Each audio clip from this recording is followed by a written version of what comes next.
तो दोस्तों नमस्कार, मैं हूं अवधेश शर्मा और आप सभी का हमारे यूट्यूब चैनल में आपका स्वागत है। आज की वीडियो में आप सभी को बताने वाले हैं बैंक मित्रा का स्वरूप एवं उसका आवश्यकता एवं उपयोगिता। तो इसके रिलेटेड आपको हम वीडियो के माध्यम से अच्छे से समझाने वाले हैं, तो आप सभी स्किप करके नहीं देखिएगा, एकदम अच्छे से देखिएगा और समझिएगा भी। यहाँ देखिए कि जीविका परियोजना राज्य के अंतर्गत आर्थिक गतिविधियों एवं आजीविका के संसाधनों को बढ़ाने हेतु कई महत्वपूर्ण कार्य कर रही है। उनमें से एक महत्वपूर्ण कार्य है सामुदायिक संगठन का निर्माण एवं निरंतर रूप से उनका संपोषण, ताकि संबंधित संगठनों की क्षमता वृद्धि हो सके। जैसे ही सामुदायिक संगठन का निर्माण होता है और उसका होने के बाद निरंतर उसका मतलब बैंक में रहेगा तो संपोषण होते रहेगा।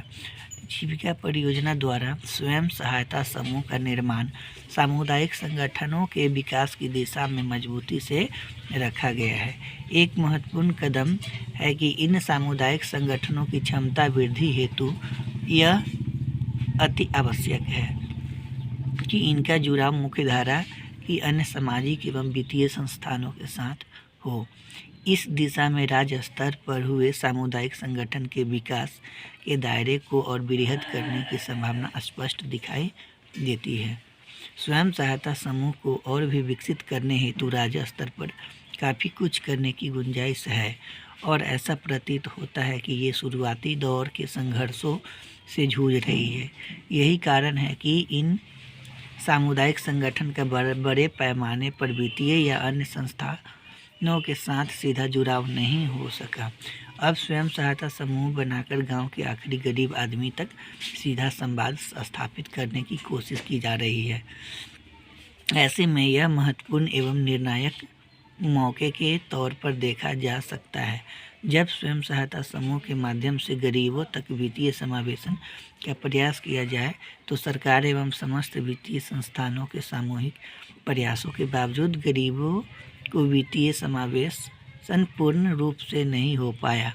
इसके विभिन्न कारण हैं। उन कारणों में से एक महत्वपूर्ण कारण है कि ग्रामीण क्षेत्रों में की शाखाओं में बैंक कर्मियों की संख्या में कमी होना। ऐसी परिस्थिति में संस्थागत जुड़ाव महत्वपूर्ण हो जाता है, ताकि ऐसे संगठन का निर्माण किया जाए जो वित्तीय अनुशासन को व्यक्तिगत स्तर पर ले जाए एवं उनका संपोषण मुख्यधारा की वित्तीय संस्थानों से के साथ सुनिश्चित करवाए। इससे पारिवारिक स्तर पर आजीविका के संसाधनों को बढ़ाने में मदद मिलती है। इन संदर्भ में जीविका एवं इसी तरह की अन्य महत्वपूर्ण संस्थानों को बिहार सरकार की ओर से यह जिम्मेदारी दी गई है कि वे अच्छे स्तर के सामुदायिक संगठनों को निर्माण करें जो आने वाले में मुख्यधारा की बैंकों को विश्व स्तर ग्राहक बन सके। इस दिशा में जीविका परियोजना के द्वारा विभिन्न स्तरों पर कार्य किया गया है। ये कार्य ताकि उपार्जित ज्ञान से वे अपने समूहों को गतिविधियों का सही ध्यान रख सके एवं ऐसे कार्य है जिसे विश्वसनीयता एवं पारदर्शिता को समुदाय स्तर पर बढ़ावा मिलता है। इसके अलावा जीविका परियोजना के द्वारा विभिन्न बैंकों के साथ सहमति पत्र हस्ताक्षरित किए गए हैं, ताकि वित्तीय लेन देन की निरंतरता सामुदायिक संगठन में बिना किसी बाधा के बनी रहे। इस पहल के काफ़ी अच्छे परिणाम सामने आ रहे हैं और ज़रूरत है कि इस संबंध को और भी मजबूती किया जाए। वित्तीय संबद्धता की दिशा में संस्थागत पहल और भी महत्वपूर्ण हो जाता है, क्योंकि आने वाले समय में राज्य स्तर पर किसी तरह के स्वयं सहायता समूह की संख्या निरंतर बढ़ने की संभावना है। राज्य स्तर पर महिलाओं को संचालित स्वयं सहायता समूह विकास के सशक्त माध्यम के रूप में उभरे हैं। उनका द्वारा किया गया कार्य सरकार को भी ध्यान आकृष्ट है। उसके बाद है, अगर उदाहरण के तौर पर देखें तो आंध्र प्रदेश में सामुदायिक संगठनों के माध्यम से कार्य करने के आर्थिक एवं सामाजिक परिप्रेक्ष्य में बड़े ही सकारात्मक परिणाम दिखे हैं। वहाँ वर्ष 2009 से 10 में तकरीबन 9,000 करोड़ रुपए का निवेश बैंकों के द्वारा स्वयं सहायता समूह की आजीविका संबंधी गतिविधियों को बढ़ावा देने के लिए किया गया है। यह अपने आप में इस बात का सूचक है कि बैंक और सामुदायिक स्तर एक दूसरे के पूरक साबित हो रहे हैं। आने वाले समय का यह शुभ संकेत है कि विकास और सामुदायिक संगठनों अपनी महत्वपूर्ण भागीदारी निभा रहे हैं। आंध्र प्रदेश में वित्तीय समावेशन के रूप में बैंक मित्र की सहायता से जमीनी स्तर पर उतारा गया है। बैंक मित्र की परिकल्पना बिहार राज्य के संदर्भ में उतनी ही महत्वपूर्ण हो जाती है। अतः जीविका परियोजना बैंक मित्र की परिकल्पना को असल रूप में साकार करने के लिए प्रतिबद्ध है। बैंक मित्र के रूप में ऐसी महिला या पुरुष की परिकल्पना की गई है जो समुदाय का हिस्सा हो और उन्हें बैंक से संबंधित कार्यों को निष्पादन करने हेतु प्रशिक्षित किया गया एवं बैंक मित्र को बैंक से संबंधित जानकारियों की जानकारी दी जाती है ताकि समूह और उसके सदस्य जब बैंक में यहाँ जो बता रहा है कि बैंक में ऐसे अधिकतर महिला ही रहती है बैंक मित्र के रूप में, लेकिन अगर महिला किसी कारणवश अगर नहीं कर पाती है या वहाँ सक्षम नहीं होती है तब उस स्थिति में पुरुष की परिकल्पना की जाती है। लेकिन जो भी रहेंगे वो समुदाय के हिस्से रहेंगे, यानी जीविका से जुड़े हुए ही रहेंगे, उसके बाद ही उनको होगा। और जीविका से अगर जुड़े भी रहेंगे तो वो बैंक से संबंधित उनको कार्यों को भी प्रशिक्षित यानी जानकारी रहना जरूरी है और बैंक के संबंधित कार्यों की जानकारी भी देना जरूरी है और समूह के सदस्यों भी जब बैंक में जाएंगे उनको भी जानकारी देना है। तो आप सभी को एक शुरू से देख लीजिए, फिर हम आपको और बताने वाले हैं। अब आप प्रांगण में आए तो अपने आप को सहज महसूस कर सके। इस बात को हमेशा याद रखें कि जहां महिला बैंक मित्र मिलने में बहुत दिक्कत हो वहीं पर पुरुष को आगे लाया जाए, अन्यथा नहीं।